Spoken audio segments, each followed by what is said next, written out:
Buenos días, buenas tardes a quienes nos acompañan en esta mañana en México, en esta tarde en Europa.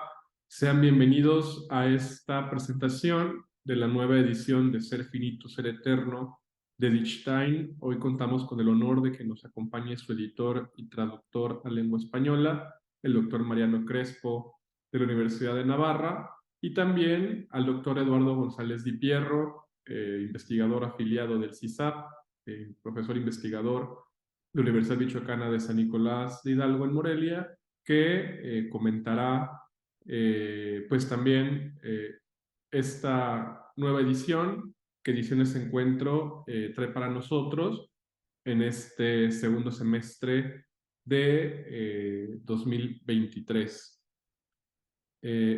Ser finito, ser eterno lleva la impronta del extraordinario viaje intelectual y espiritual de Liechtenstein, una de las mujeres más notables del siglo XX. Nacida en Alemania, en el seno de una familia judía practicante, Stein abandonó su fe siendo adolescente y más tarde se convirtió en una figura clave entre los primeros discípulos de Edmund Husserl, fundador de la fenomenología. Experimentó una profunda conversión y se bautizó en la Iglesia Católica. Refundió a fondo un ensayo anterior, Potencia y Acto, para producir el presente texto que permanecía inédito en el momento de su muerte en 1942 a mano de los nazis.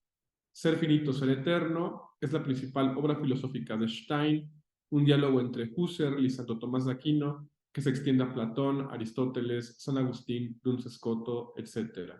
Un breve texto de Stein resume el nervio que recorre esta obra, porque al hecho innegable de que mi ser es fugaz, que se mantiene de momento en momento y que no está expuesto a la posibilidad de no ser, le corresponde otro hecho igualmente innegable, que a pesar de esta fugacidad, soy y soy manteniendo en el ser de momento en momento y en mi ser fugaz abrazo un ser que perdure. Fin de la cita. Pues es un honor para nosotros, el doctor Crespo, que nos pueda acompañar en esta tarde en España, en esta mañana en América Latina, y a nombre del CISABI de Ediciones Encuentro, le doy pues nuestro más cordial agradecimiento por su participación con nosotros. Y también, sin más, presento al doctor Eduardo González Di Pierro, a quien también le agradezco profundamente por su presencia, para que nos acompañe en esta mañana. Leeré brevemente la semblanza del doctor Eduardo González Di Pierro. El doctor Eduardo González Di Pierro es doctor por la Universidad Lateranense de Roma, con una tesis summa cum laude. Actualmente es profesor en la Universidad Michoacana de San Nicolás, es investigador afiliado de la División de Filosofía del CISA y pues ha destacado como un prolijo autor en fenomenología.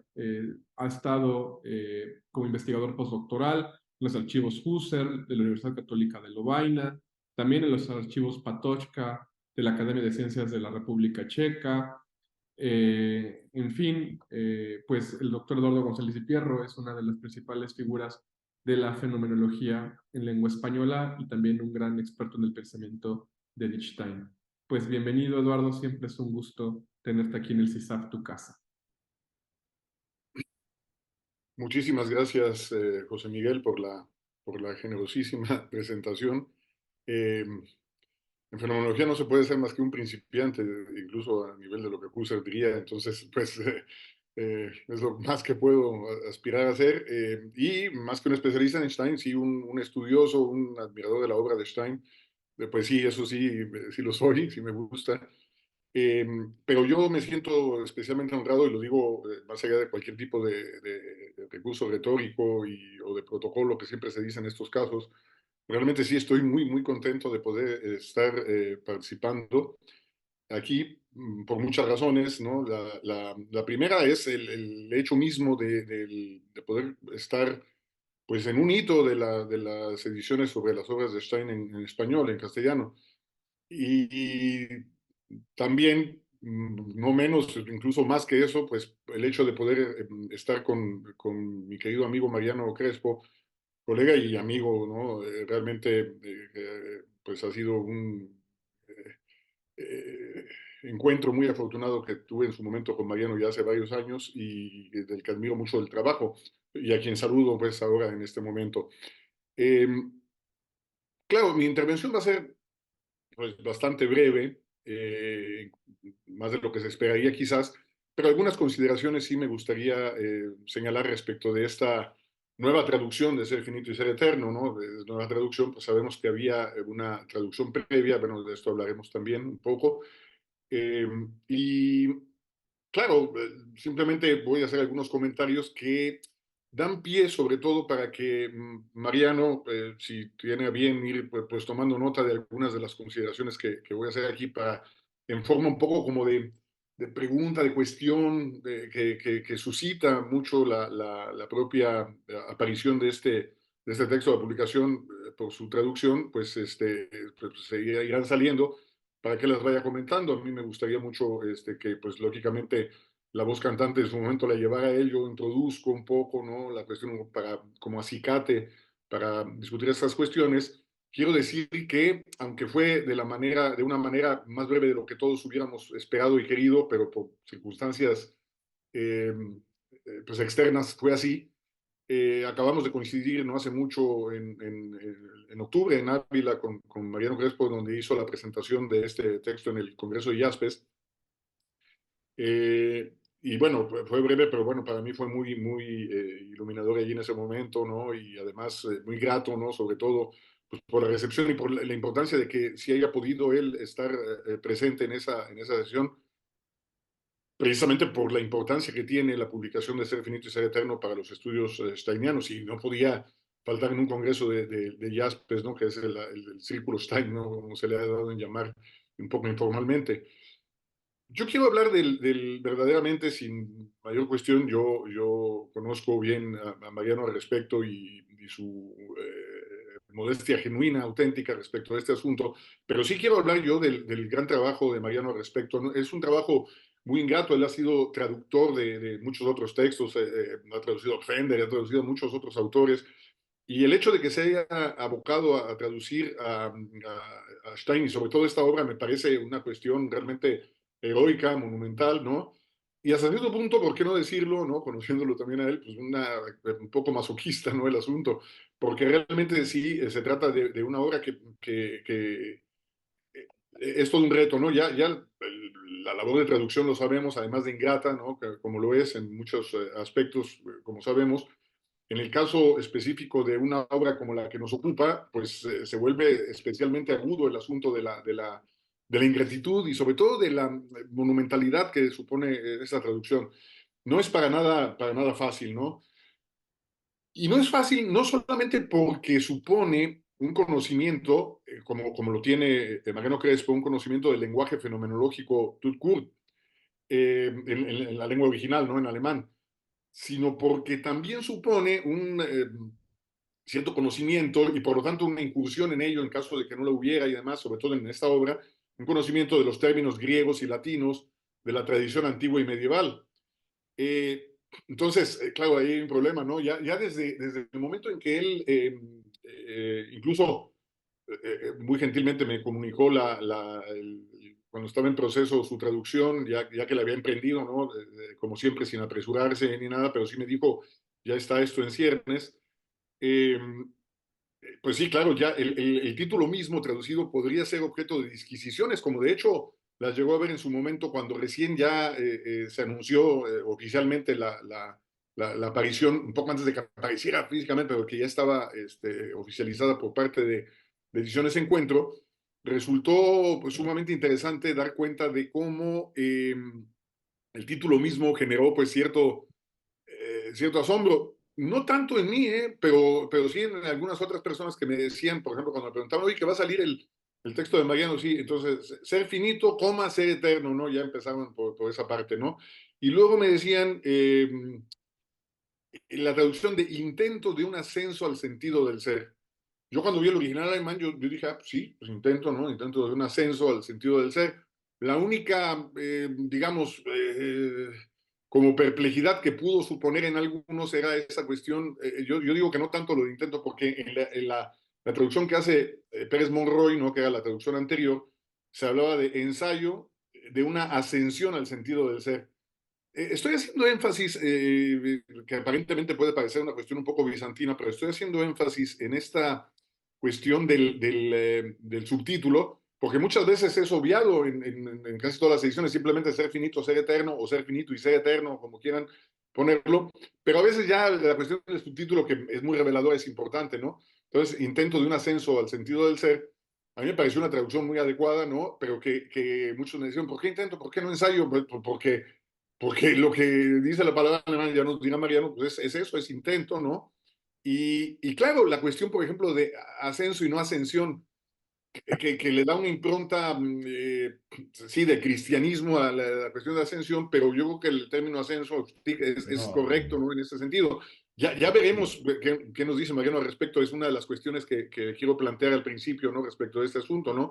Esta, que quizás sería una especie de primer momento, ¿no? En el título mismo, la elección del título, claro, todo esto pues, no es nada en comparación a lo que luego va a tener que enfrentarse él a lo largo de toda la traducción, donde hace algunas especificaciones muy valiosas al final de su presentación respecto de la elección de ciertos términos, pero pues no lo puede hacer, no puede estar justificando la elección de todos los términos que hace, ¿no? Pero nos da una muestra de las razones por las cuales él traduce de cierta forma ciertas expresiones. Pero empezando con el título, pues encontramos ahí ciertas cuestiones interesantes que se podrían señalar. Y aquí se trata también de preguntarle un poco a Mariano, sí, de comentarle, de preguntarle cómo es que él se enfrentó a esta problemática, digámoslo así, también a su vez, no solamente esto del título, ¿no? Sino más bien ya en sentido más amplio, cómo enfrentó esta problemática del doble lenguaje, vamos a llamarle así, de los términos, por un lado, alemanes, fenomenológicos, la manera en que la propia Stein se apropia de Husserl, ¿no? En determinado momento, porque si bien es cierto que hay una cierta homogeneidad en la terminología husserliana, luego los discípulos pues, hicieron también su propio manejo en determinado momento, y luego también cómo esto pues, lo tuvo que de alguna manera enfrentar respecto a las expresiones que están en griego y en latín, en la manera en que Stein misma las traduce al alemán y por lo tanto luego traducirlas al español. Es una cuestión bastante peliaguda y yo creo que pues, interesante de escuchar. Más que una pregunta o cuestionamiento, es preguntarle un poco su experiencia respecto de este primer escollo con el que se encuentra, bueno, primer escollo y luego escollo constante que vertebra todo el trabajo de traducción que debió haber sido, pues, camisa de 11 varas, como decimos, ¿no? En determinado momento. Eso por un lado, ¿no? Me parece que es interesante señalarlo. Es una cuestión relativamente técnica, pero pues la traducción tiene ese aspecto técnico y además un aspecto de contenido muy interesante, porque a lo largo de cuando se va trabajando la traducción, pues va también leyendo y va también sopesando, quizás de una manera más cuidadosa que cuando lo hacemos ya con el texto, ya sea en su versión original o traducida, que a veces pues nos vamos pasando por alto ciertas cuestiones, tenemos que regresar sobre el texto y demás. El traductor, sobre todo cuando tiene competencia filosófica, como es el caso, ¿no? Muy profunda, pues a la hora de estar traduciendo va sopesando y va comprendiendo también partes del contenido de una manera, me parece muy productiva, muy interesante, ¿no? Eh, Otra cuestión que me llama a mí la atención, en un segundo momento, ¿no? Eso por un lado. Es algo que, bueno, pues a mí fue gratificante porque además, pues, me cita Mariano de manera profusa, como dice él, pero además muy generosa, pero lo hace a propósito de una cuestión que sí, que claro, me interesa, precisamente por eso estoy un poco presente ahí en esa parte de la presentación que él hace, es preguntarle específicamente la razón por la que le pareció importante, digo yo, más o menos lo entiendo, lo intuyo, pero sí al hacerlo, al ponerlo en la presentación para el gran público, digamos, la razón por la que le pareció importante a Mariano Crespo hacer ese excursus que él hace, sobre todo al inicio, respecto de la presentación que va derivando en la famosa polémica realismo-idealismo en el seno del Círculo de Gotinga, ¿no? Bueno, es toda una historia, ¿no? Toda una problemática que quizá a Husserl no le parecía demasiado relevante, de hecho lo dice en cierto momento, ¿no? Pero que inevitablemente, como digo yo siempre también a mis alumnos y demás, a nosotros sí nos sigue interesando y nos sigue concerniendo, ¿no? Husserl esta cuestión ya quizás estaba superada y no tenía por qué ser tan problemática, pero luego por las interpretaciones posteriores que se dieron en los epígonos, inmediatos en el caso de los discípulos de Gotinga, pero luego también lo que pasó con la apropiación de la fenomenología francesa respecto de la interpretación del idealismo, y luego lo que sucedió también con los epígonos friburgueses, etcétera, respecto del asunto, creo que es algo interesante. Bueno, ya estoy un poco anticipando también ciertos asuntos de la razón, pero eh, sí, un poco que ampliara esta cuestión respecto de por qué le pareció interesante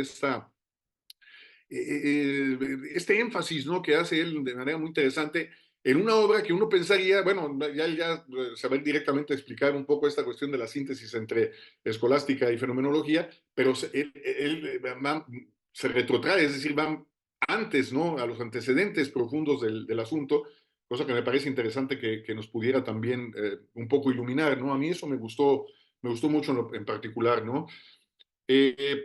Ahora, por otro lado, esa es una segunda cuestión, ¿no? Por otro lado, algo que me suscita, ¿no? Y que, bueno, que a cualquiera le suscitaría respecto del propio contenido de la naturaleza misma que tiene la obra, ¿no? Eh, es esto, ¿no? Hablar sobre el famoso intento aquí también intento, ¿no? En ese sentido, el intento de Stein de síntesis entre la filosofía medieval, escolástica, también antigua, ¿no? Pero medieval, y la fenomenología, que sabemos que se da, ¿no? Hay intérpretes que dicen que se trata de un intento que no se logra completamente o que es un poco forzado. Yo puedo entender esto, ¿no? Yo tengo mi propia opinión al respecto, pero no la voy a anticipar. Más bien quisiera escuchar un poco a Mariano, aunque nos lo adelanta también en la presentación, y yo he tenido pláticas con él respecto del asunto, sé más o menos, pero me gustaría que él nos explicitara un poco qué piensa él sobre esta forzadura, vamos a llamarlo así, ¿no? Sobre este asunto, ¿no? Repito, sí lo anticipa en la presentación, lo dice, me gustaría también un poco una ampliación respecto a este asunto. Es algo que me parece muy interesante porque este intento de síntesis, ¿no?, de conciliación entre filosofía medieval y fenomenología, o escolástica y fenomenología, que no tomismo, ahorita voy sobre esto, que no solamente tomismo, ¿no? El tomismo es una parte, ¿no?, de la escolástica y fundamental aquí, pero no solamente es eso, sino cómo se da, y en caso de alguna manera que él considerara que se supera, digamos, esta especie como de forzadura, ¿no?, steiniana, pues, ¿por qué se da, no? ¿Cómo logra sintetizar esto, no? Me parece que, bueno, en línea de continuidad con el anterior, pues, puedo ya de una vez quizá hablar respecto de este asunto, ¿no? Porque este asunto del famoso, del tomismo, ¿no? Se ha enfatizado mucho acerca de esto, y bueno, sabemos que no, Mariano es consciente del asunto, ¿no? Evidentemente el hecho de que Santo Tomás sea un protagonista tan poderoso y tan fuerte, tan presente en Ser finito y ser eterno, ha desplazado la atención hacia esa conciliación. Entonces, decir, muchos dicen, ¿no? Ese intento de conciliación entre Tomás de Aquino y Husserl, claro, movido también por la famosa publicación de la obrita esta de teatro que luego Heidegger la obligó a prosificar, pues, de otra manera, que luego fue publicado como introducción a la filosofía, bueno, que es el asunto de esta síntesis entre ambos pensadores, claro, porque el diálogo que ella explicita ahí, pues sí es entre Santo Tomás y Husserl, pero se ha enfatizado mucho acerca de esto, y yo creo, no sé qué piensa Mariano al respecto, yo creo que esto también fue un poco movido por la sociedad neotomista que la había invitado a UBC a dar la famosa conferencia, en donde ella, lógicamente, claro, al ser invocada por los neotomistas, pues habla sobre todo respecto de Santo Tomás y Husserl y la fenomenología. Pero esto no significa, un poco ahí yo creo que algunos de los neoscolásticos pues llevaron agua a su molino, sobre todo los neotomistas, ¿no? Agua a su molino y dijeron, ah, claro, es Santo Tomás y Husserl, ¿no? Pero creo que es algo, aquí sí lo anticipo, yo creo que es algo inadecuado, incorrecto, incompleto, ¿no? En ese sentido, porque, y esto lo sabemos, ¿no? Y a lo largo de la lectura del libro nos podemos dar cuenta que hay muchos más elementos de la tradición filosófica antigua y medieval que ella va poniendo en juego, y no solamente a Santo Tomás, ¿no? Que repito, sin duda es importante, hay unos momentos en los que pues, se está presidiendo toda la argumentación, pero y donde se va contrastando, donde no siempre además lo valora necesariamente de forma positiva, sino también de manera crítica. Entonces, hay toda una traducción. Entonces, escuchar un poco también qué consideraciones tiene respecto de esto, porque lógicamente en la presentación que hizo en Ávila, pues no le daba el tiempo para hablar de esto, ¿no? Evidentemente, pues no pudo hacerlo y yo me quedé un poco con las ganas. Y como dice uno, bueno, aquí no le puedo preguntar en cosa, pero lo podemos hacer en los pasillos. Tampoco hubo mucho tiempo para hacerlo en ese momento. Además de que, como decíamos con él, no estar hablando de filosofía todo el tiempo ahí frente a unas tapas, ¿no? Tampoco es para tanto, ¿no? Pero en este momento creo que sí es un buen momento un poco para que él también nos hable, nos amplíe un poco acerca de esto, ¿no? Sobre todo esto, ¿no? De la presencia que a lo largo de de su traducción él fue encontrando de otros filósofos, a veces citados explícitamente, a veces no tanto, pero que uno intuye que hay una lectura. Repito, a veces viene citado explícitamente Luz Escoto, el Dionisio Ropajita, etcétera, pero en otros no, y sin embargo está el sedimento ahí. Un poco esto me parece que sería interesante mencionarlo, ¿no? Otra cuestión que me parece digna de hacer mención es que me parece a mí muy interesante la parte donde Mariano aborda, lo hace de manera muy breve, por eso le pido también aquí, eso lo hace en la presentación, ¿no? De la traducción, quiere decir que él, esto le preocupó y de hecho sí, lo hace. La parte donde Mariano, decía yo, aborda la importancia que tiene en esta comparación entre fenomenología y, voy a decirlo así, filosofía clásica, eh, sobre todo escolástica, la intuición o la visión de esencias, ¿no? Wesenschaft, ¿no? La intuición. Me gustaría que, ya que él lo aborda también de manera muy sucinta, como no podría ser de otra forma en la presentación y la intención que tiene en la presentación, que también abundara un poco sobre esto, ¿no? Para mí aquí sí es como una curiosidad muy fuerte que tengo, ¿no? Para saber exactamente cómo interpreta él esto, ¿no? Pero tal como lo fue encontrando, cómo él se lo fue, sí, cómo lo fue viendo a lo largo de la traducción, sobre todo para rendir justicia, creo yo, a la interpretación steiniana al respecto. Repito, él con esa capacidad que tiene, ¿no? De decir en pocas líneas, sí nos lo dice, ¿no? Eh, Porque precisamente no parece, y él lo dice, repito, no parece haber tampoco ruptura entre fenomenología y escolástica. Es decir, es una ruptura muy aparente que Mariano dice, bueno, no es tal, ¿no? Y más o menos nos dice por qué. Aquí me gustaría un poco también una ampliación respecto a este asunto, ¿no? Sobre todo el papel que tiene el papel que tiene la experiencia sensible en el conocimiento en una y otra tradición, ¿no? En donde hay un común denominador, pero hay diferencias al respecto, ¿no?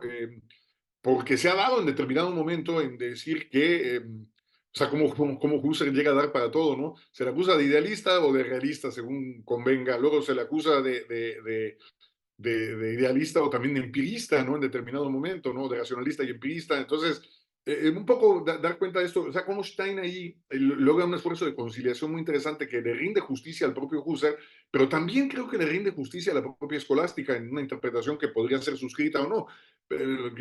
Aquí me encantaría escuchar un poco acerca de esto, porque es muy pertinente, me parece a mí, la aclaración que hace Mariano, de la no adopción acrítica, la no adopción acrítica por parte de Stein de la tradición aristotélico-tomista.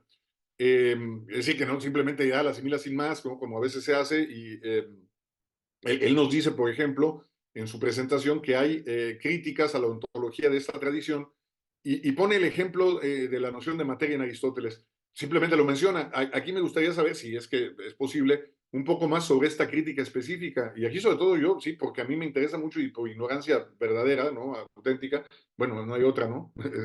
Ignorancia que tengo al respecto. Y si se le vienen a la mente, si se le viene, ¿no?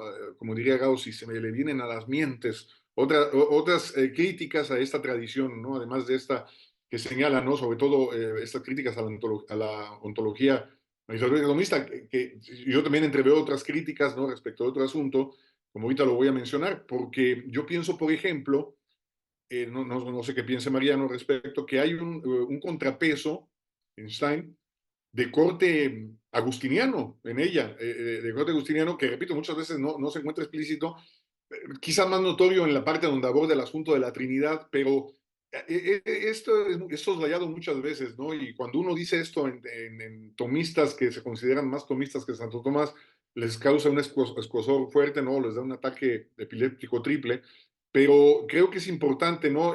Hablar un poco de este contrapeso que a veces es soslayado, ¿no? Por ejemplo, se me ocurre pensar en el énfasis que ella hace en determinado momento en la cuestión de la interioridad de la verdad como otro aspecto de ella, no en lugar de, ¿no? Es decir, no ciñéndose únicamente a la noción de adequatio reiet intellectus, a la que no renuncia, desde luego, ¿no? Pero que ella ve como complementaria de la visión precisamente de la verdad interior, y esto lo sabemos, ¿no? La famosa visión steiniana respecto de quien busca la verdad, busca a Dios, eso me parece de una matriz agustiniana, independientemente de la influencia directa o no, coincide, digamos, con esta visión de corte más agustiniano. En determinado momento, claro, Stein aquí es fiel a su propio comentario, es congruente con su propia idea como ella misma lo dice, ¿no? Cuando invoca la carta a los tesalonicenses, ¿no? Cuando dice, examinadlo todo y quedaos con lo bueno, ¿no? Este elemento que no es simplemente un eclecticismo así acrítico, pero sí la fidelidad al método fenomenológico de dejarse llamar por los problemas y luego ya quien me lo diga o no, o quien me ayude, pues eso pasa a un segundo plano en determinado momento, ¿no? Si es Kant o si es Descartes o si es Santo Tomás o quien sea, ¿no? En este caso creo que se da y este contrapeso agustiniano me parece interesante, no sé si él lo entrevé ahí y también sí, de esa tradición, incluso sí hasta neoplatónica en cierto momento, ¿no? Eh, y algo, ya para ir finalizando mi intervención, esta primera, para dar paso precisamente a las consideraciones que tuviera que decir Mariano también, no solamente respecto a lo que yo estoy diciendo aquí, sino él mismo respecto del texto, ¿no? Como presentación. Algo interesante que me gustaría comentar, preguntar, ¿no? Es sobre la cuestión, esta es una cuestión de corte editorial, ¿no? Más bien, es la no inclusión de los que él advierte perfectamente en la presentación, lo hace muy bien, ¿no? Pero no he incluido los textos que están en la Gesamtausgabe, ¿no? Que son la filosofía existencial de Martin Heidegger, con las recensiones a los textos heideggerianos también, ¿no? Que hace, ¿no? Kant y Metafísica y otros, así como la del Castillo Interior, ¿no? Que estaban contemplados en la forma original.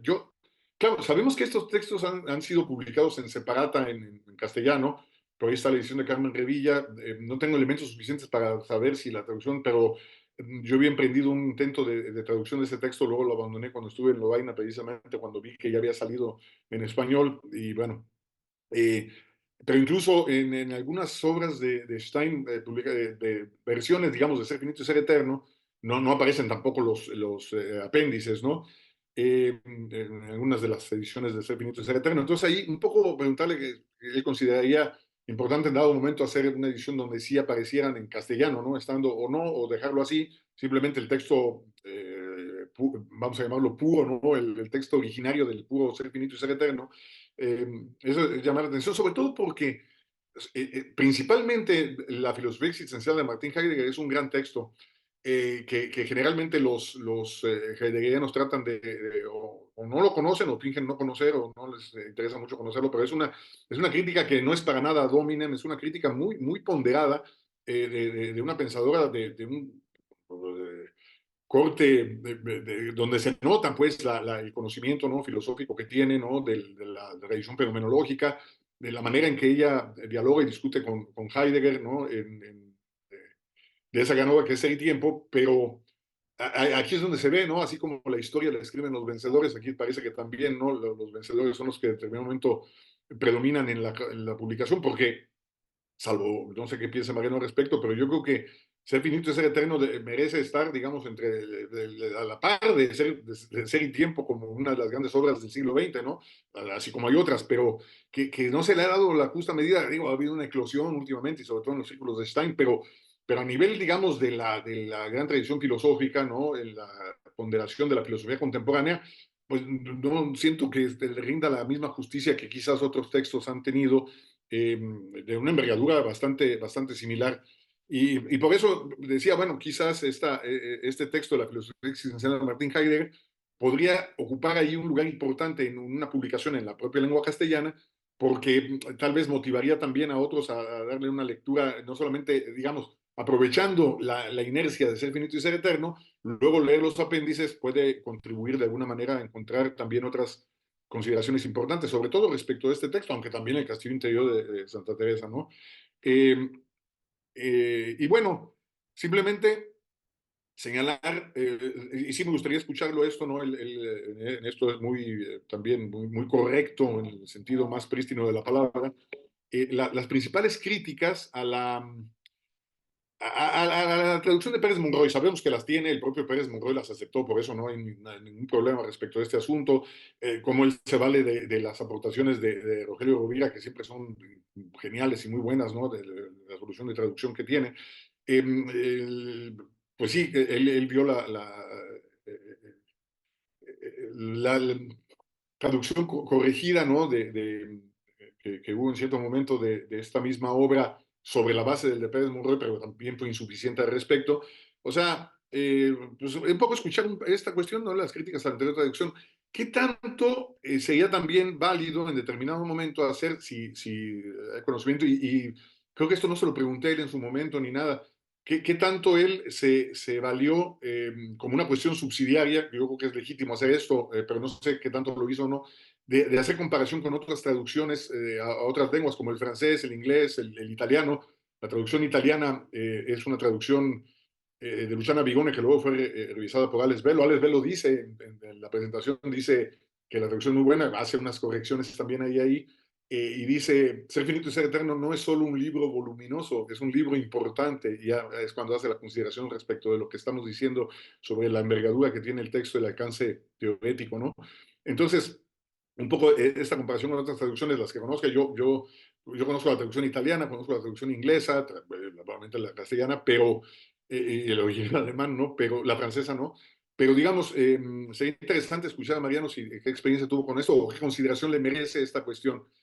Pues esto es un poco lo que me gustaría presentar en esta, o sea, ya es media hora, digamos, de que inició la presentación, y me gustaría más bien pues, escuchar a mi colega y amigo Mariano Crespo al respecto, por lo que yo pues dejo aquí el uso de la palabra en este momento. Gracias, José Miguel. Muchísimas gracias, Eduardo. Y pues sin más, voy a presentar al doctor Mariano Crespo. Denme un segundo que me traspapeló ahorita su semblanza. Denme un segundo.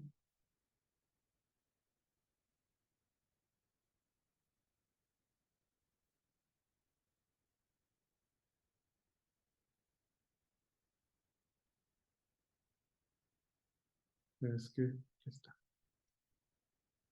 El doctor Mariano Crespo es catedrático de Teoría del Conocimiento en el Departamento de Filosofía de la Universidad de Navarra. Ha sido profesor de la Academia Internacional de Filosofía en el Principado de Liechtenstein, de la Facultad de Filosofía de la Pontificia Universidad Católica de Chile. Dirige el máster en Cristianismo y Cultura Contemporánea que la Universidad de Navarra ofrece en su campus en Madrid desde septiembre de 2022. Ha sido Visiting Scholar en el Phenomenology Research Center de Southern Illinois University at Carbondale, en Estados Unidos, y del Center for Subjectivity Research de la Universidad de Copenhague. Entre sus publicaciones se encuentran los libros El perdón, una investigación filosófica, El valor de la afectividad y, junto con Urbano Ferrer, La persona en el contexto de la moral y de la socialidad. Es editor de los libros Dignidad Humana, Metafísica y Ética, Filosofía Trascendental, Fenomenología y Derecho Natural, y el más reciente, Gratitud y Cuidados Paliativos, un diálogo entre filósofos y clínicos. Recientemente ha publicado la traducción al castellano de las lecciones sobre ética y teoría del valor de Edmund Husserl y de Ser finito, ser eterno de Wittgenstein. Ha publicado artículos sobre diversas cuestiones éticas y epistemológicas, la mayoría de ellas desde una perspectiva fenomenológica. Pues muchísimas gracias, doctor Crespo, por haber aceptado esta invitación. Adelante. Muy bien, pues muchas gracias en primer lugar al CISAF y en particular a José Miguel Ángeles por organizar la presentación de esta nueva traducción de Ser finito y ser eterno, que como saben ustedes constituyen la obra central de Wittgenstein. Y un agradecimiento también muy especial, muy particular a mi colega y amigo Eduardo González Di Pierro por haber accedido también a participar en esta presentación, ¿no? Bueno, yo voy a intentar, en la medida de mis posibilidades, responder a algunas de las preguntas o de las cuestiones que ha planteado Eduardo. Lo voy a hacer quizá en un orden un poco diferente al que él ha planteado sus cuestiones, pero yo creo que voy a poder abordarlas todas, ¿no? Sí, voy a empezar quizá por la última pregunta, que tiene que ver con el surgimiento de esta traducción y su relación con las traducciones ya existentes al castellano. Ciertamente, como nos recordaba Eduardo y como es notorio, existió una traducción de esta obra, Ser finito, ser eterno, publicada en 1994 y realizada por Alberto Pérez Monroy. Esta traducción presentaba algunos problemas, a mi juicio, sobre todo en lo referido a la traducción al castellano de cierta terminología fenomenológica, ¿no? Tengo entendido, por algún comentario que escuché en alguna ocasión, que el propio Pérez Monroy entregó esa traducción con una cierta premura, lo cual a lo mejor explica que, como les digo, las traducciones de algunos términos fenomenológicos no sean del todo correctas. También es cierto que cuando esa traducción aparece en el año 1994, gran parte de ese gran trabajo editorial que ha realizado Antonio Cirión traduciendo a Husserl al castellano no estaba hecho todavía, ¿no? Si una gran herramienta para aquellos que hemos traducido a Husserl y otras obras fenomenológicas es justamente el glosario preparado por el propio Cirión, donde se ven las distintas opciones de traducción de los términos fenomenológicos, ¿no? A mí siempre, desde hace mucho tiempo, me llamaba la atención, como les digo, esa deficiencia en la traducción de algunos términos fenomenológicos, ¿no? Les puedo dar, sin necesidad, digamos, de querer aburrirles con cuestiones, digamos, técnicas, algunos ejemplos. No sé, por ejemplo, la expresión natürliche Einstellung es traducido por Pérez Monroy como conducta natural, cuando en realidad, digamos, todo aquel que se acerca a la fenomenología sabe que con esta expresión Husserl se refiere a la actitud natural frente a la actitud fenomenológica.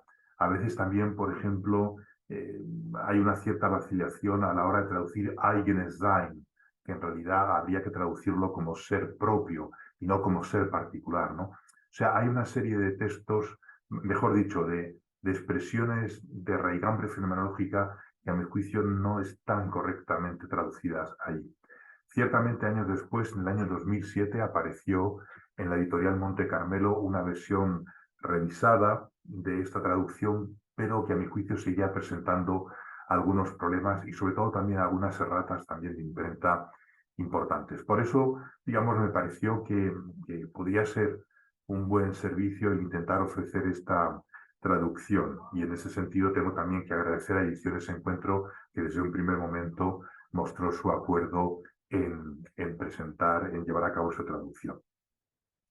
Eso tiene que ver también con una de las últimas preguntas que me hacía Eduardo, de por qué no se habían incluido en este volumen los apéndices, por un lado el de la filosofía existencial de Martin Heidegger y por otro lado el apéndice sobre el castillo interior de Santa Teresa. Bueno, pues no se han incluido porque las traducciones que existen al castellano, a mi juicio, son bastante buenas, ¿no? Es decir, la traducción que existe, por ejemplo, de la filosofía existencial de Martin Heidegger en Trota, por ejemplo, es una traducción realizada por un antiguo colega, José Mar Domingo. A mí me parece que se trata de una traducción realmente bien hecha, ¿no? Que se puede, digamos, manejar con toda solvencia. Y la traducción sobre el castillo interior, no recuerdo ahora dónde está publicada exactamente, pero también, digamos, tuvimos la impresión, en diálogo con la editorial, que quizá no era necesario incluirlas en ese texto porque ya estaban publicadas en otras editoriales y estaban, como les digo, pues bien publicadas, ¿no? Bien, en relación todavía con la cuestión de la traducción, claro, hacer una traducción, como decía el propio Eduardo, no es una tarea fácil, ¿no? No es una tarea fácil porque, bueno, uno siempre se mueve entre dos opciones, ¿no? Por un lado, la literalidad y el afán por ser fiel al texto original, y por otra parte también, bueno, el darse cuenta de que de alguna forma uno tiene que poner en su propio idioma lo que está expresado en un idioma completamente diferente, ¿no? Entonces es un poco el moverse entre esas dos orillas, ¿no? Como les digo, la literalidad a lo expresado por el autor y por otro lado también, bueno, es decir, los idiomas no tienen exactamente la misma estructura, ¿no? Y en ese sentido, digamos, hay un texto en el propio libro que nos ocupa de Edith Stein que de alguna forma es consolador para cualquiera que se dedique a la traducción. Permítame leérselo porque es muy breve. Dice Edith Stein en este texto: quien ha intentado traducir una lengua extranjera sabe cuántos términos son intraducibles Aunque por otra parte existe la posibilidad de hacer mucho más en ese sentido de aquello con lo que uno se contenta. Quien ha reflexionado acerca de lo que son la expresión y las lenguas como tales, sabe que no puede ser de otro modo. Las lenguas se desarrollan a partir del espíritu de los pueblos como sedimento y forma de expresión de su vida. La multiplicidad y la índole propia de los pueblos tiene que reflejarse en ello, ¿no? Entonces, como les digo, pues uno siempre tiene que moverse entre esas dos orillas. También es verdad que un recurso importante también es, bueno, el acudir a traducciones ya existentes de las obras que uno traduce. Y como señalaba muy bien Eduardo, en el caso de Edith Stein existen de esta obra una traducción al francés, una traducción o varias traducciones al inglés, ahora me referiré a esto, y una traducción al italiano, ¿no? Yo he utilizado más bien como referencia o como lugar en el que mirar en caso, digamos, de duda, la traducción francesa y luego una traducción inglesa aún no aparecida, que es la traducción del profesor Walter Redmond, que está a punto de aparecer y que él tuvo la gentileza de compartirme, ¿no? Y eso me ha servido a mí mucho. La traducción francesa quizás es una traducción, a mi juicio, demasiado literaria, ¿no? Siendo fiel al propio texto de Stein, pero me da la sensación de que a veces es quizá demasiado literaria, ¿no? Y la traducción de Redmond me parece que es un buen trabajo. Yo me he apartado en algunas opciones que hace él, sobre todo en el uso o en el modo en el que él traduce wirklich, ¿no? Él lo traduce muchas veces como actual, yo he preferido traducirlo como real, ¿no? En cualquier caso, cuando he tomado alguna opción en la traducción, lo he intentado indicar en las notas a pie de página, ¿no? Bien. Eh, Eduardo también se refería a la opción, digamos, que he tomado en el propio título de la obra, ¿no? Ciertamente traduje Versuch como ensayo y tanto como intento. Ciertamente en el lenguaje coloquial en alemán, Versuchen también se utiliza como sinónimo de intento, ¿no? Yo me pareció, digamos, más literario hablar de ensayo, ¿no? En cualquier caso, sea ensayo, sea intento, yo creo que el matiz que Edith Stein quiere dar está presente en los dos términos.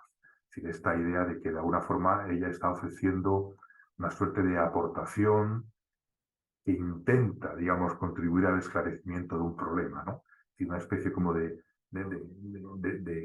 nota de modestia de la propia Wittgenstein a la hora de presentar su propia contribución. Traducir Aufstieg como ascenso, ascensión. Si yo tengo que confesar que ascensión, al menos para mis oídos castellanos, tiene un significado religioso muy concreto, aunque ciertamente ascensión, en el significado que tiene, por ejemplo, para un cristiano, no sé, la ascensión de la Virgen, ¿no? No se expresa con el término Aufstieg, sino con otro término. Sin embargo, ascensión, al menos, como les digo, a mis oídos castellanos, tenía esa connotación, digamos, religiosa, ¿no? De la ascensión, por ejemplo, de la Virgen o de la ascensión de Jesucristo, que yo creo que no es exactamente el sentido que aquí tiene, ¿no? Me parecía más acertado traducirlo como ascenso. Permaneciendo todavía en estas cuestiones relativas al uso, digamos, técnico de los términos, ciertamente encontré en la traducción con algunas dificultades importantes, no solamente relacionadas con los términos griegos, ¿no? Sino también con algunos términos alemanes de muy difícil traducción al castellano. Y eso tiene que ver sobre todo, Eduardo se acordará de las referencias que aparecen en este libro a esa obrita de Jan Heyring sobre esencia, individualidad, esencialidad, ¿no? Una obra que hace unos años tradujo mi compañero y amigo Rogelio Rovira, ¿no? Es un libro de dificilísima traducción donde aparecen términos, como les digo, muy difíciles, ¿no? Como Wesen, Wesenheit, Washaftigkeit, o sea, términos realmente complicados, ¿no? Entonces, ahí, ciertamente, sobre todo cuando Stein cita a Hering, pues me he servido, digamos, de las opciones de traducción del propio Rovira en ese trabajo suyo, ¿no? En esa traducción de Hering. aunque en algún caso me he apartado de las opciones del propio Rovira en ese librito, ¿no? Pero eso me ofreció, digamos, una, una dificultad importante, ¿no? Y como les digo, ese librito de Hering, Observaciones sobre la esencia, la esencialidad y la idea, ¿no?, que es citado con frecuencia por Stein, es una obra también de referencia y gracias a Rovira disponemos de una magnífica traducción al castellano, ¿no? Esto quizá con respecto, digamos, en general a la dificultad más bien técnica de la traducción. Ciertamente es un texto complejo, es un texto donde se ve, digamos, se percibe el gran conocimiento que Stein tenía de la filosofía griega clásica, de Platón, de Aristóteles, pero también sobre todo los autores medievales, ¿no? Y no solamente de Santo Tomás, sino también, como decía Eduardo, de Duns Scoto, de otra serie, digamos, de autores, ¿no? Y es realmente notable como alguien que había sido educada en una tradición filosófica completamente diferente, asimila una tradición completamente diferente, o en gran medida diferente, como diré dentro de un momento, ¿no? Y en ese sentido, pues no se trata de ninguna asimilación crítica, sino que realmente ya comprendió, por así decir, el espíritu de la filosofía de Tomás de Aquino, el espíritu en definitiva de la escolástica. Y eso me parece algo notable procediendo, como les digo, de una tradición filosófica más bien diferente, ¿no? ¿Por qué, yendo a otra, o entrando ya en cuestiones, digamos, más sustantivas y no tanto referidas a la terminología y a las dificultades técnicas de la traducción? ¿Por qué me pareció importante referirme a la polémica idealismo, realismo, fenomenología realista, fenomenología neorrealista? Yo creo que me pareció importante por varias razones, ¿no? Por un lado, me parece que de alguna forma se ha constituido una suerte, digamos, de tópico a la hora de presentar el pensamiento de Edith Stein, el presentar, digamos, su pensamiento como perteneciente a lo que se ha denominado fenomenología realista. Es decir, como que la interpretación al uso es que Husserl comenzó, sobre todo en investigaciones lógicas, comenzando por defender un realismo y de repente, digamos, cambia de orientación y se dirige hacia una interpretación más bien idealista. Eso pasaría sobre todo en el primer volumen de Ideas, ¿no? Esa interpretación que, como les digo, de alguna forma se ha convertido en un lugar común a la hora de referirse al pensamiento filosófico de Stein, me parece a mí, sobre todo con el paso del tiempo, que es muy problemática. Es muy problemática. En la propia presentación yo me refiero a un artículo realmente valioso del propio Eduardo, donde hace referencia justamente a esta supuesta, digamos, orientación o cambio de orientación en Husserl y a la interpretación de los primeros discípulos como alejándose de una suerte de realismo inicial, orientándose hacia un idealismo. Como les digo, me parece muy problemático, por un lado, como señala Eduardo en ese trabajo tan interesante, por una cuestión temporal. Es decir, por un lado, como saben, la primera edición de Investigaciones Lógicas es de 1900-1901 y ese supuesto giro de Husserl hacia el idealismo se daría a partir de las lecciones que se publicaron posteriormente con el título de La idea de la fenomenología, que son de 1905. Entonces, es difícilmente creíble que se produzca un cambio tan radical en 4 años, ¿no? Es realmente difícil de pensar.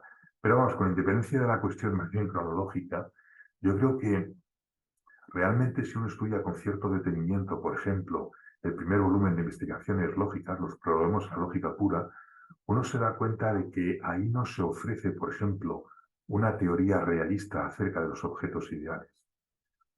¿Por qué?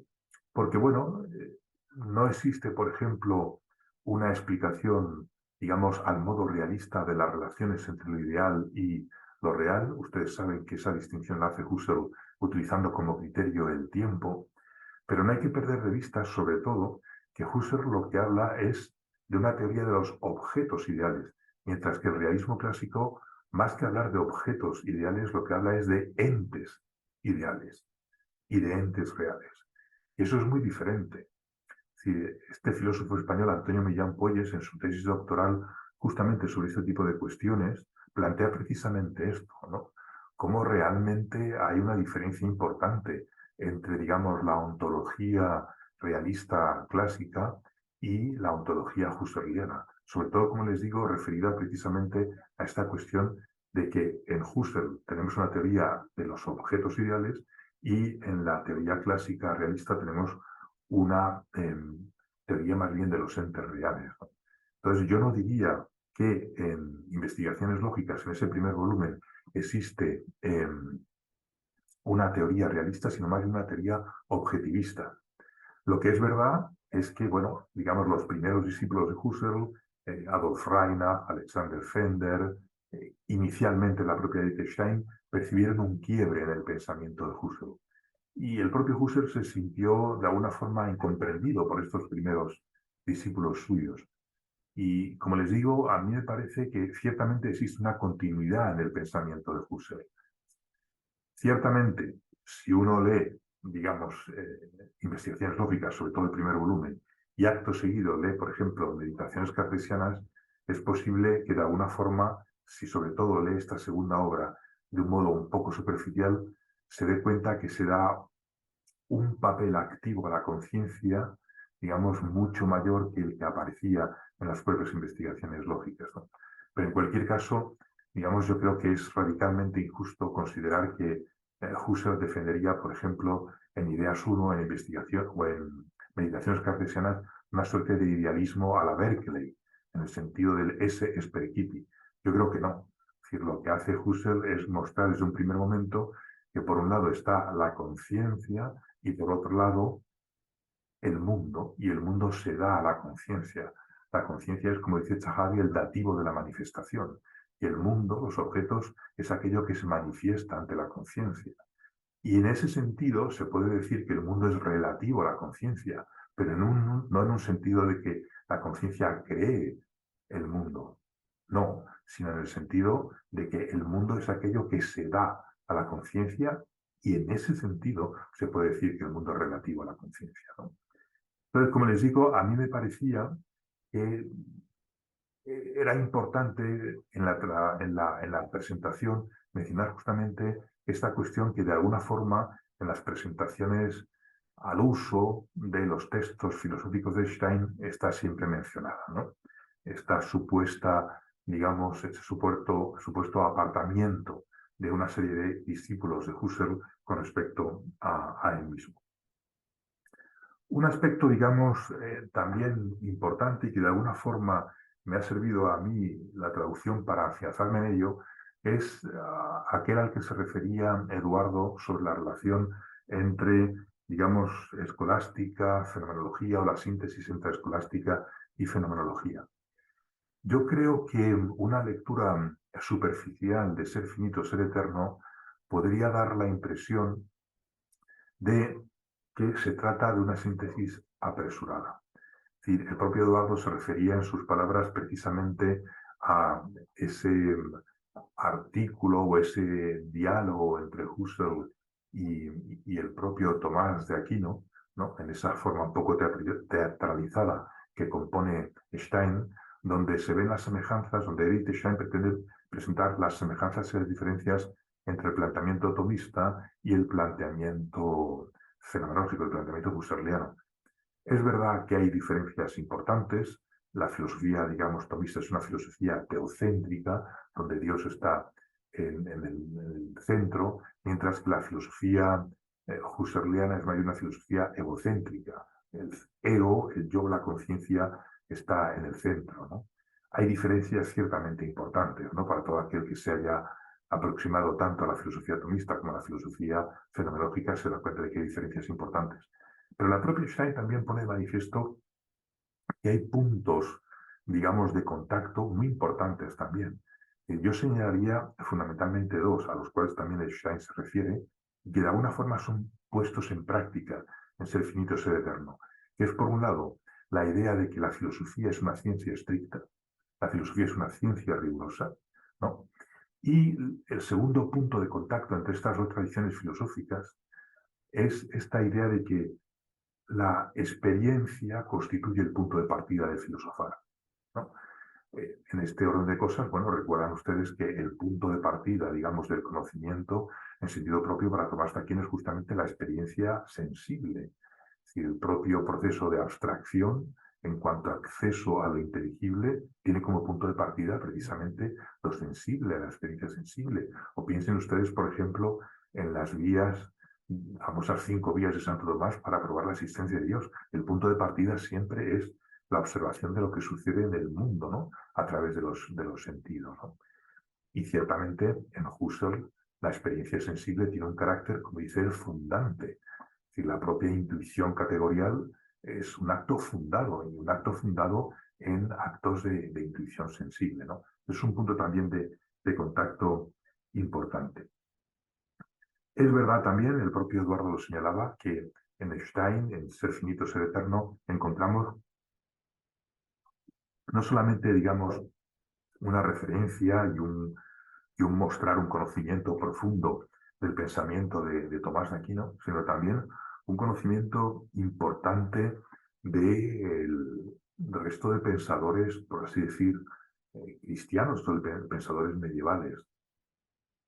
Esto tiene que ver también con esa cuestión que planteaba el propio Eduardo de la impronta, por así decir, agustiniana de ese texto. Yo creo que eso es importante también. De hecho, ese texto inicial que citaba José Miguel en su presentación, ¿no? Un texto en el cual, de alguna forma, esta idea tan agustiniana del anhelo de Dios o de cómo, de alguna forma, en mi propia finitud se anuncia la infinitud de un ser superior, es una idea muy agustiniana, ¿no? Esta idea de esa suerte, digamos, de apuntar en mi propia interioridad hacia alguien que de alguna forma me supera y me sostiene en el ser, ¿no? Yo creo que eso es también una idea muy, muy agustiniana y que está presente ahí, ¿no? Otra cuestión también interesante, de las muchas que mencionaba Eduardo, tiene que ver con la cuestión de la intuición o de la visión de esencias, ¿no? Y pareciera también que aquí de alguna forma se separan, por así decir, las dos grandes, por así decir, direcciones de la filosofía realista. Por un lado, la representada por el realismo clásico y por otro lado también la representada por la fenomenología realista, por lo que se conoce como fenomenología realista. Y entonces, claro, aquí ha habido un diálogo que yo en algunas ocasiones he podido seguir de primera mano entre tomistas y fenomenólogos realistas, ¿no? En ese sentido, recuerdo ahora un artículo de Mark Roberts sobre las esencias ideales en Santo Tomás y en Husserl, ¿no? O al menos en Hildebrand, ¿no? Que, como saben ustedes, en ese cuarto capítulo de ¿Qué es filosofía? Aborda la cuestión de las esencias necesarias. Resumiendo, decir, lo que los fenomenólogos realistas intentan mostrar es que estas esencias necesarias que expresan un ser así, no poder ser de otro modo, solamente, digamos, son accesibles en sentido propio a través de la intuición, a través de un conocimiento directo, ¿no? Lo que ellos consideran, que el propio Husserl también defiende de alguna forma esto, pero quizá en autores como Hildebrand, Seifer es más manifiesto, de alguna forma quieren salvaguardar, por así decir, la necesidad de las esencias, van la redundancia, necesarias, insistiendo en el acceso directo a través de la intuición a estas esencias.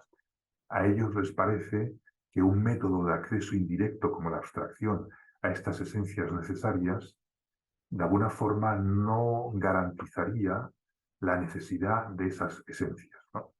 Eso visto el problema desde la orilla, por así decirlo, de la fenomenología realista. ¿Cómo se ve el problema desde la orilla del realismo clásico, del tomismo clásico? Bueno, de alguna forma, el tomismo o el realismo clásico insiste, como les decía antes, en la necesidad de considerar la experiencia sensible como punto de partida. Y por tanto, el modo en el cual se accedería a esas experiencias inteligibles sería a través de la abstracción. Entonces, pretender que existe una suerte de acceso directo a las esencias inteligibles sería, para estos filósofos realistas clásicos, pues algo bastante pretencioso, ¿no? Y que de alguna forma superaría las capacidades, los límites del conocimiento humano, ¿no? Y, digamos, sería como mirar directamente en la mente de Dios, ¿no? Por decirlo de alguna forma un poco precipitada. Pero en cualquier caso, yo creo que ese artículo de Mark Roberts al que me refería pone en manifiesto es que la diferencia entre estas dos direcciones del realismo no estaría tanto en sostener o no sostener la existencia de esencias necesarias, inteligibles, que ambos piensan que existen, sino más bien en el modo en el cual se accede a este tipo, digamos, de unidades. Bien, otro punto que a mí me ha parecido también interesante en la traducción y que de alguna forma me ha ido a mí también convenciendo del enorme valor de este texto, es algo a lo que también se refería Eduardo, ¿no? También algunas presentaciones, por así decir, superficiales de esta obra, pues han insistido en que se trata eso de una asimilación de la filosofía aristotélico-tomista por parte de Edith Stein, fruto en última instancia de su conversión al catolicismo, ¿no? Yo creo que esto hay que matizarlo, ¿no? No se trata en absoluto, no se trata de una asimilación crítica, sino que se trata de una auténtica asimilación, ¿no? De un hacer suya una filosofía que, como decía hace un momento, no era la filosofía en la que ella había sido educada, ¿no? Y en este sentido, ella se manifiesta también crítica con respecto a algunas cuestiones de la propia filosofía aristotélico-tomista, ¿no? Y eso también lo mencionaba Eduardo, un aspecto en el que se muestra, por ejemplo, especialmente crítica, se refiere justamente a la consideración de la materia como principio de individuación, que, como saben ustedes, es una tesis, digamos, clásica de la filosofía aristotélico-tomista, ¿no?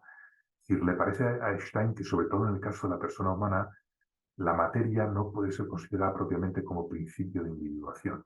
Ella sostiene, digamos, que cada individuo, cada persona humana tiene una suerte, digamos, de forma individual, que es la responsable, dice ella, no tanto de la individualidad, sino de la singularidad. O sea, hay una serie de características, digamos, individuales que nos pertenecen a cada uno de nosotros en cuanto personas humanas, y esas características, digamos, definen no tanto nuestra individualidad, sino nuestra singularidad. El hecho de que seamos este ser humano singular, esta persona humana singular y no otra, ¿no?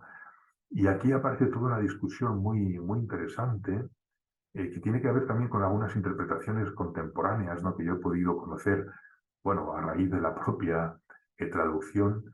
Tiene que ver sobre todo con una interpretación muy interesante de una profesora norteamericana, Sarah Borden-Sharkey, donde ella presenta esta teoría, digamos, tan original de Edith Stein, que ciertamente se parece a la solución de Duns-Scoto, pero no es exactamente la solución de Scoto. De hecho, también Scoto aparece criticado aquí. Y aquí, digamos, la gran cuestión que se debate es si esa forma individual que nos corresponde a cada uno de nosotros y que es la responsable en última instancia de que seamos este ser singular y no otro, es una forma a priori o si por el contrario se trata más bien de una colección de rasgos individuales a posteriori. Edith Stein se inclina más bien a presentarlo como una forma a priori individual, mientras que Borden-Sharkey critica este punto y, bueno, intenta poner de manifiesto que se trata más bien de una serie de rasgos individuales a posteriori. Esto es una cuestión metafísica ciertamente muy técnica, pero que tiene repercusiones también para el tratamiento de otros problemas también muy queridos por la propia Stein, como es el problema de la empatía, ¿no? De la empatía, ¿no? Si existe una esencia individual, digamos, propia de cada uno de nosotros, pues el acceso, el eventual acceso a una corriente de vivencias diferente de la mía sería especialmente difícil, ¿no? Yo podría, por ejemplo, tener acceso al tipo de dolor de cabeza que ustedes pueden experimentar ahora cuando me están escuchando, pero en cuanto que cada uno de ustedes es una persona individual singular, pues tendría enormes dificultades para intentar realmente acceder a la singularidad de ese dolor de cabeza, por así decirlo, ¿no? Bien, bueno, pues básicamente yo creo que he contestado a las preguntas de Eduardo. No sé si me he dejado alguna cuestión ahí importante, ¿no? Como les digo, bueno, de alguna forma, no sé, llevar a cabo esa traducción ha sido para mí también el cumplir un deseo que yo albergaba desde hace algún tiempo, ¿no? Bueno, y espero, bueno, toda la traducción ciertamente, todo trabajo es mejorable, seguramente habrá algunas cuestiones que son, digamos, perfectibles, ¿no? Como les digo, en toda traducción uno tiene que tomar opciones, ¿no? Que a veces, digamos, bueno, pues no todo el mundo tiene por qué estar de acuerdo con esas opciones, ¿no? Pero como les digo, mi intento ha sido, pues, intentar compaginar, por un lado, la fidelidad o la literalidad al texto de la propia Stein y, por otro lado, también intentar poner en castellano lo que Stein dice en alemán, ¿no? Así que gracias por su atención. Muchísimas gracias, doctor Mariano Crespo. No sé, Eduardo, si quisieras hacer una breve réplica.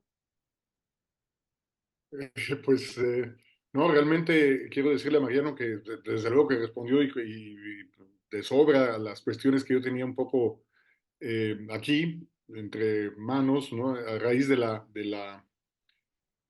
publicación de la obra, ¿no? De lo que he comentado con él, lo que pudimos hablar y sobre todo también de la presentación que hace, que como siempre, en el caso de él como traductor, no simplemente es eso, ¿no? Siempre es un estudioso.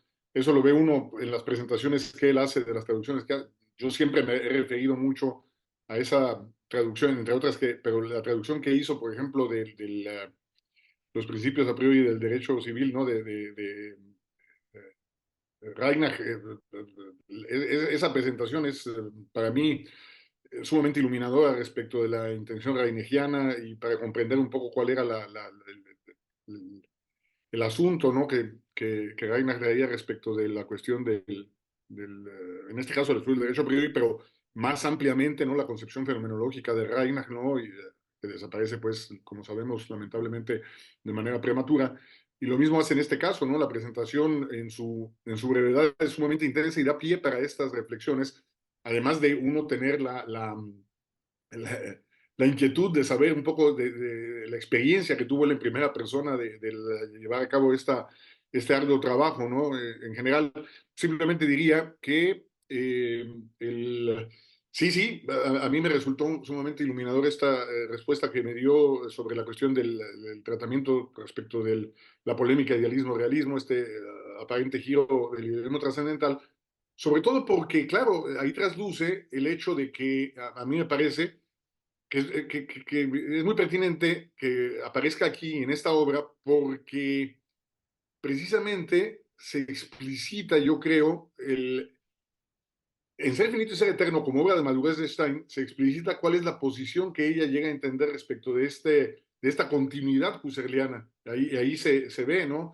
No nada más en este intento, digamos, de síntesis entre fenomenología y escolástica, sino como tal respecto de la fenomenología. Ya las intuiciones que ella tiene desde antes se van madurando, se van explicitando y por eso se da ahí, ¿no?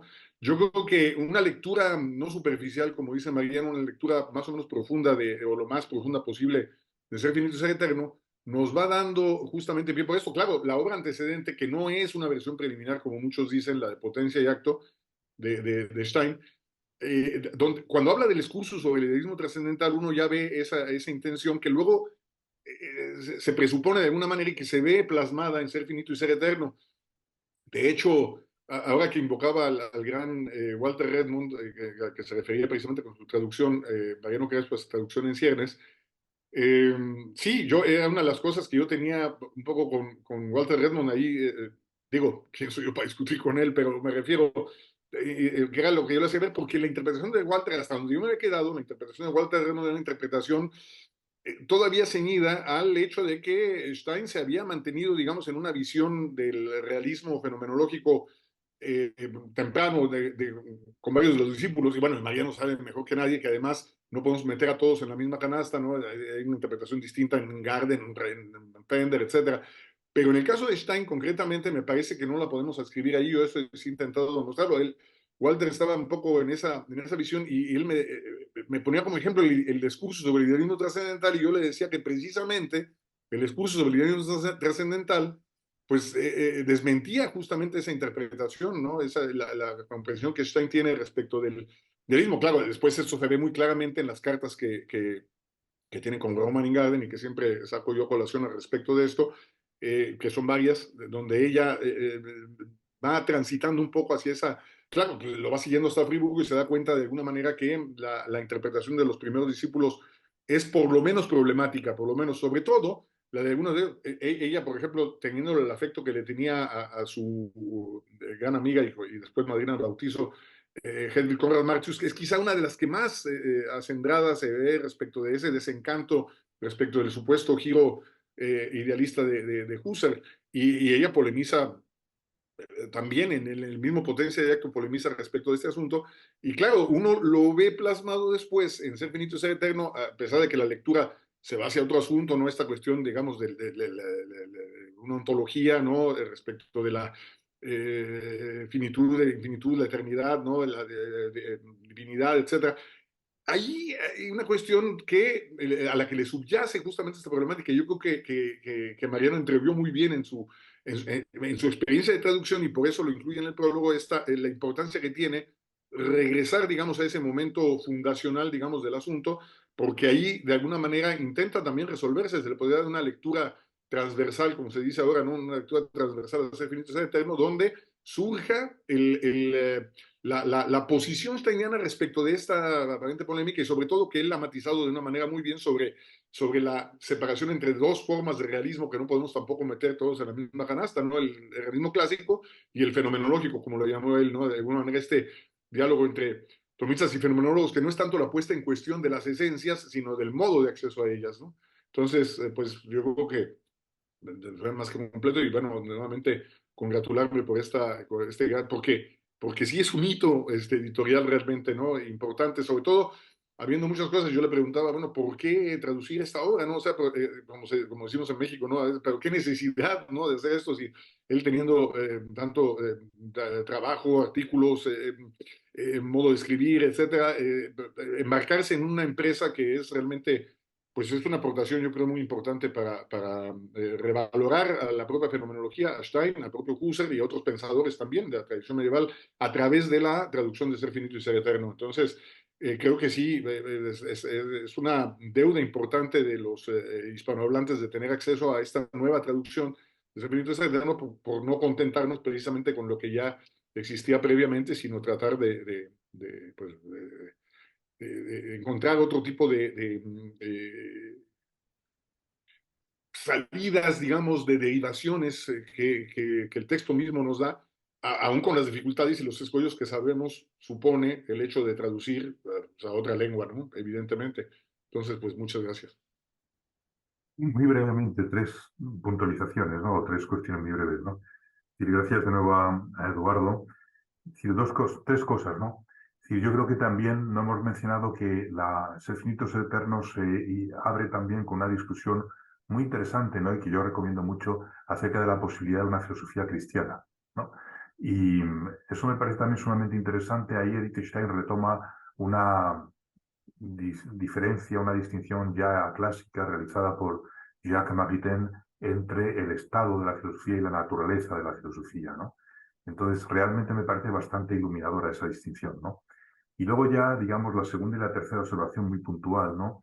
Yo creo que todo aquel que se acerca a la fenomenología, Eduardo, yo creo que coincidirá conmigo, se da cuenta de que el gran valor de este modo de hacer filosofía es de alguna forma el intentar ir a las cosas mismas, pero intentar examinar los problemas en detalle, ¿no? En detalle, ¿no?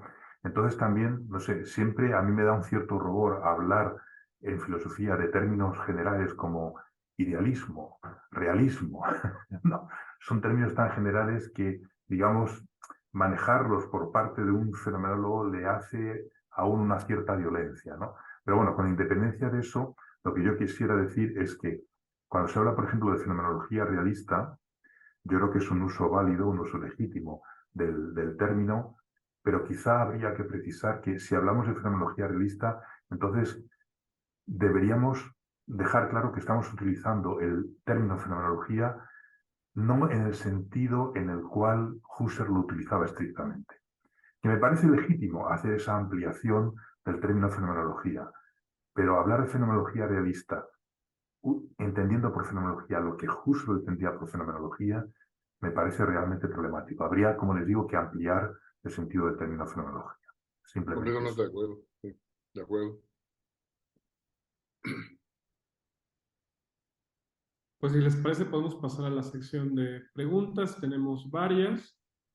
La primera es de Enrique Muñoz, quien le dice al doctor Mariano Crespo: querido Mariano, felicitaciones por tu trabajo. Mi pregunta es por la actualidad del pensamiento de Stein.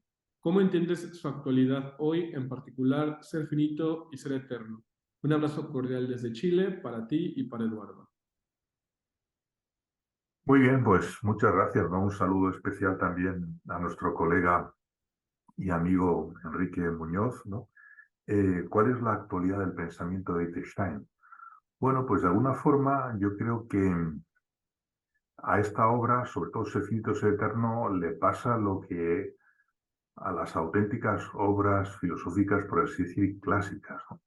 Es decir, que en la medida en que se ocupan de los problemas auténticamente filosóficos y sobre todo en el modo en el cual se ocupan de esos problemas auténticamente filosóficos, eso les hace actuales en el año en el que se compuso y hoy día, ¿no?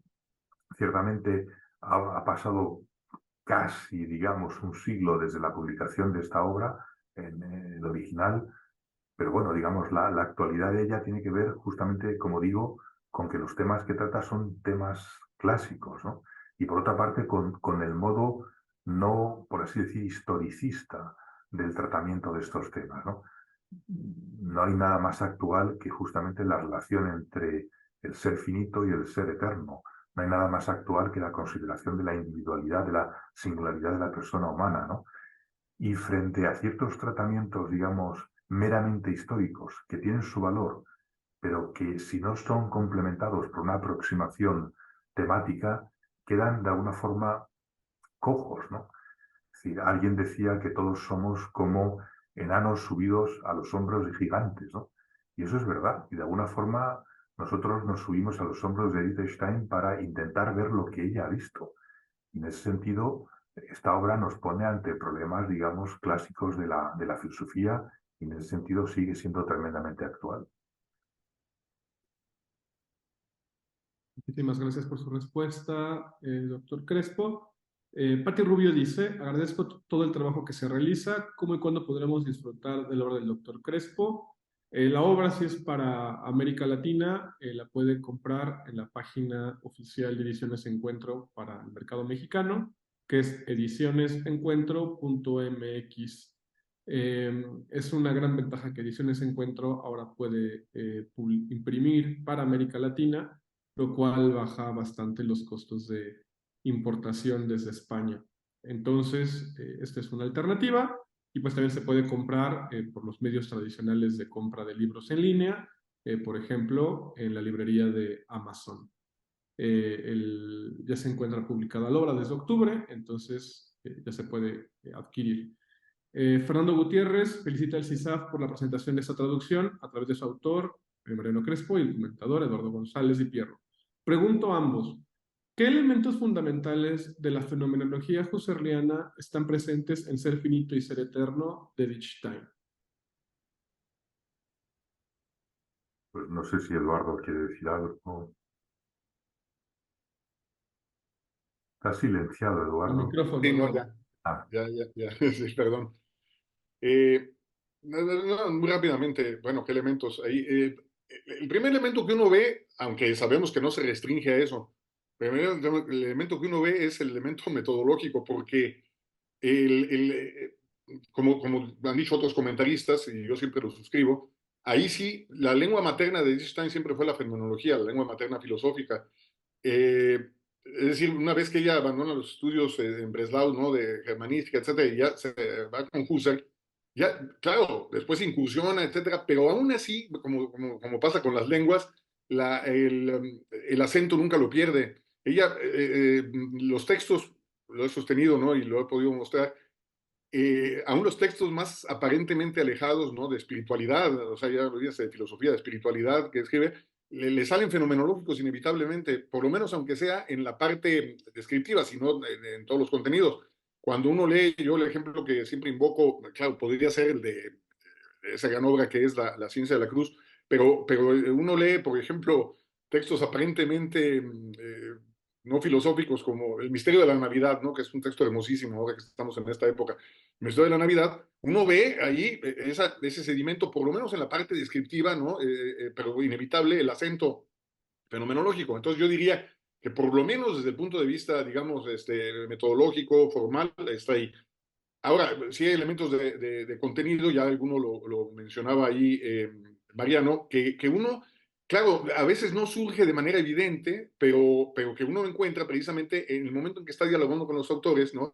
La mediación husserliana, ya sea por seguirlo o ya sea a veces de manera crítica, pues uno puede ser el que ya el propio Mariano señalaba y que yo le comentaba al inicio de la presentación respecto de esta cuestión de la noción de intuición misma, ¿no? Que es, me parece importante, ¿no? Y ahí uno encuentra cómo las consideraciones steinianas tienen como base, digamos, la noción de intuición en un sentido fenomenológico, y que luego apareja o pone en juego también con la tradición escolástica, pero ese sería uno.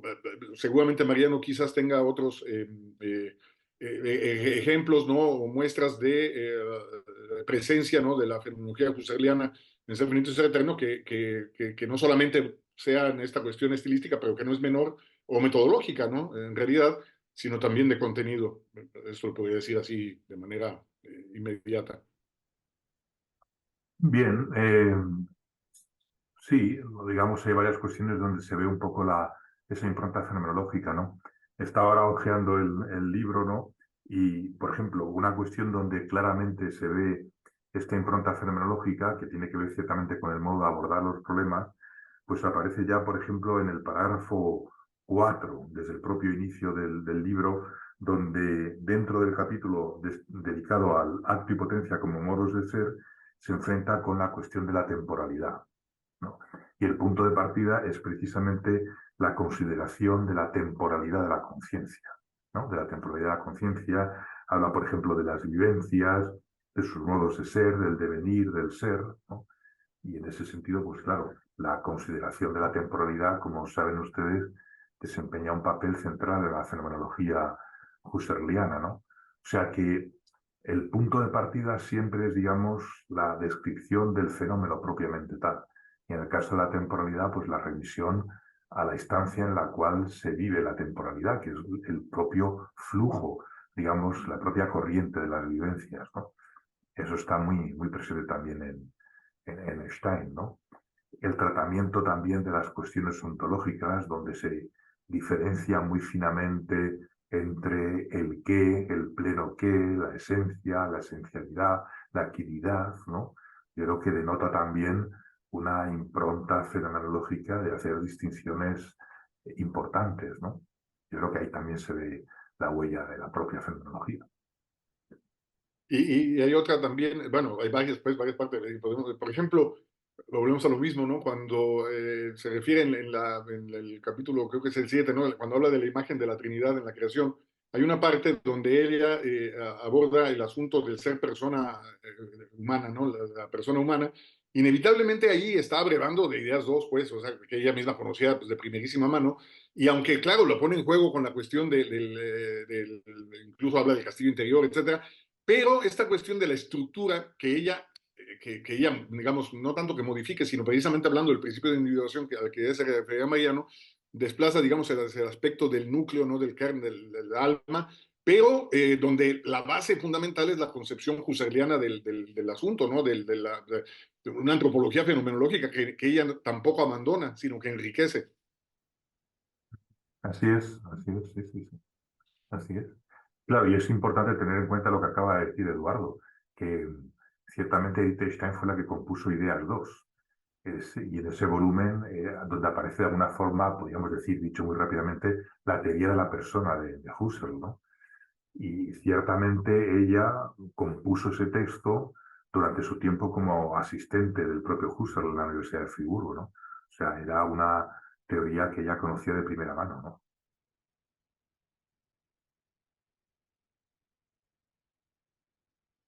tenemos varias preguntas precisamente en esta línea de la relación entre Husserl y Edith Stein. También nos preguntan, ¿el llamado giro idealista de Husserl es solo un supuesto o es real? Tengo entendido que varios de los primeros discípulos lo señalaron. El doctor Crespo ya hablaba de esto, pero no sé, doctor, si quisiera complementar lo que usted comentó en la presentación. Bueno, es un poco lo que decía antes, ¿no? Sí, a mí me parece que ciertamente hay determinados matices en el pensamiento de Husserl que se van, por así decir, perfilando. Yo diría, por ejemplo, no sé qué pensará Eduardo, que ciertamente en sus obras, digamos, más tardías, el papel activo de la conciencia queda más acentuado que en las obras más tempranas. Eso está, digamos, claro. Pero ya les digo, no pienso que sea adecuado considerar que Husserl defiende una suerte de idealismo del tipo de Berkeley, ¿no? De que ese es percipi, ser es ser percibido, ¿no? Sino que ciertamente él es consciente de que, bueno, de que por un lado está la conciencia absoluta y por otro lado también está el mundo como aquello que se da a la conciencia.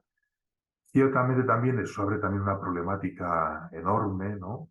Eh, También eso abre la problemática de cuál es el lugar de Dios en ese esquema, ¿no? ¿Cuál es el lugar de Dios?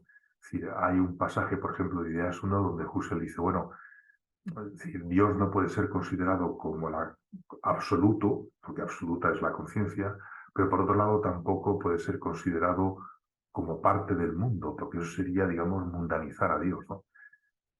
Pero él deja ahí una frase un tanto, digamos, misteriosa que dice, quizá habría que buscar otros modos de anuncio de la trascendencia diferente de la forma en la que se anuncian las cosas, ¿no? Entonces eso es muy interesante también, ¿no? Porque de algún modo yo creo que ahí abre la perspectiva a un modo, digamos, de darse Dios diferente al modo en el cual se dan los objetos, ¿no? Ciertamente eso tiene que ver con desarrollos muy posteriores que Eduardo conoce muy bien, ¿no? Del giro, llamado giro teológico de la fenomenología, ¿no?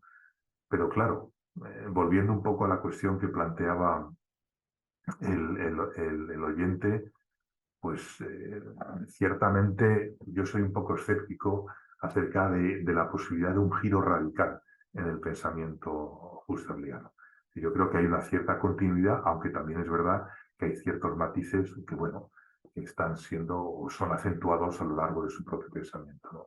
Pero yo pondría un poco en cuestión esta suerte de orientación repentina y radical hacia el idealismo. También tenemos una pregunta por parte de Daniel Osuna, que presenta dos preguntas.